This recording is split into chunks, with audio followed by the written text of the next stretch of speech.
All right, y'all, the Diddy verdict is in. He was acquitted or found not guilty today on Wednesday, July 2nd. And this was of those sex trafficking and racketeering charges. And those charges could have put him behind bars for life. The mixed result came on the third day of deliberations.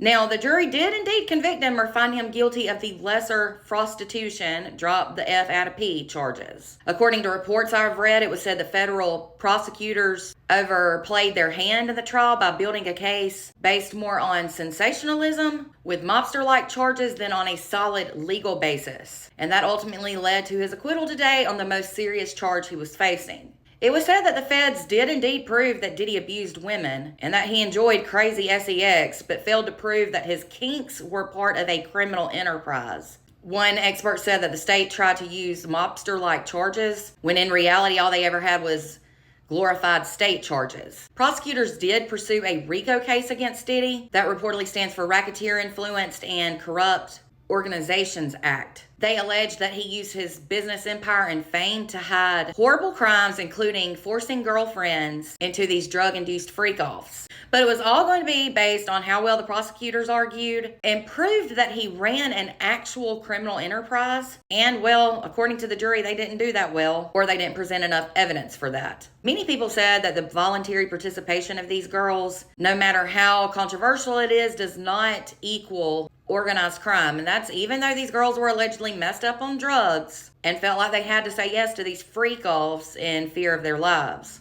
RICO charges reportedly require more proof of an ongoing criminal enterprise with coordinated activity by multiple people and not just devious parties and mad girlfriends. At least that's what one expert said. So this verdict is definitely seen as a victory to Diddy. It is now reportedly being decided on whether or not he will stay behind bars while he waits on his sentencing. The defense asked that he be released today on $1 million secured bond, and that is if he limits his travels to certain places and surrenders his passport.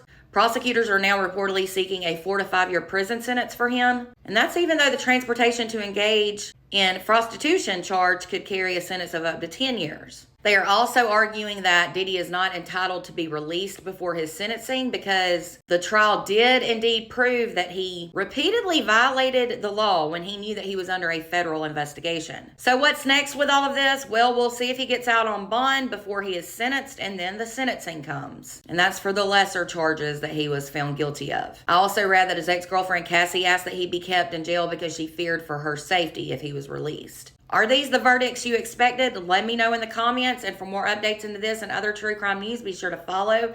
And if you're on YouTube, make sure to subscribe.